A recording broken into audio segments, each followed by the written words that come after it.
at once, but now the problem we have is the misinformation. So, Right. Yeah. There was a rumor going around that CDC said you shouldn't drink for 3 days after your vaccine to make sure that your immune system is performing at its best. But that's obviously wrong, because whenever I drink, I become immune to the pain deep inside of me. So I think my immune system works better when I'm Yeah, drinking. that's good. I love Whatever it. should we do? No. Beautiful stuff. Thank you. So in Washington, how old are you? 30? Hold on, let me see if I know. Married in 81. We had Keith Carry in the 83, one. and we had Andrew in 85. That makes him 36 years old, just about. Is that right? 36 in a month, yes. Yep, just about 36.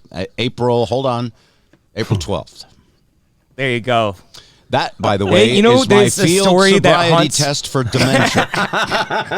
That's well, can if I show you an elephant, will you be able to name it? One of my memories that taunts me to this day is I don't know if you remember this, but I was in the office and you were making a flight reservation for something, and you were like, "Yeah, I'll fly out on April 12th or whatever."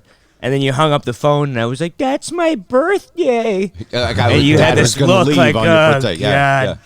stupid kid, and then you called the place up. I mean, it wasn't like an internet airline ticket that you could just click a few buttons. You had to call them up, be like, "Actually, I have to fly out the next day." Yeah, back in those days, And I don't even know. You couldn't just you couldn't sit at a device and do things.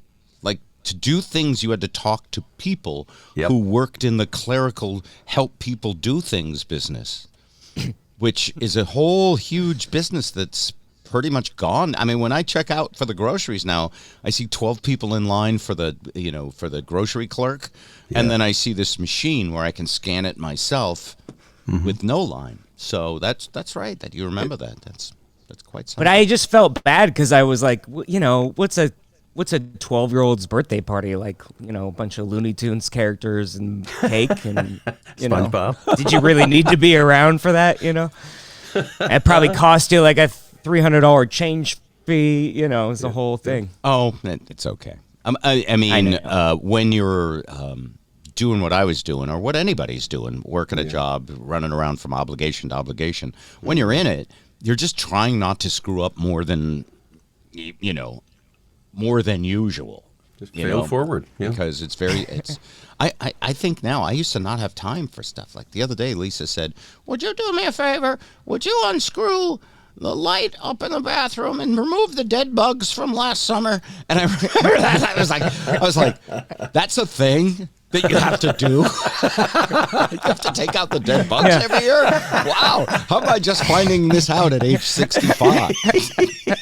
And so I went up there. Well, when you have a job, you get to pay people to do that. That's right. Or your wife does it, and that's why she's grumpy when you come home. You don't That's know. right. You have no idea. Yeah. And so I unscrew the thing, and she goes, "It'll take 5 minutes." And I looked at her and I said, "Nothing takes 5 minutes." And because then there was another one in the other bathroom, right? And then there's another one at the top of the stairs. And she was like, "I tricked him into taking the bugs out of the light once a year." And then because we have phones now, right? On my phone, 1 year from now, A reminder. take the bugs out of the light fixtures. How many rivers does it take to screw in a light bulb? Unscrew. And then invariably there's one that won't go back on right because, it's shifted with the changing humidity or whatever. And so you run the risk of breaking something, and then you have to go to Home Depot and you have to buy another one. But You should set the reminder for a month before, and then that way when you put it off for a month, you'll actually do it on the right day. Yes. He knows you well. Very well. He knows all of us well, actually. Yeah, We're all he was there. procrastinating. It's just it's me. So, all right, Andrew.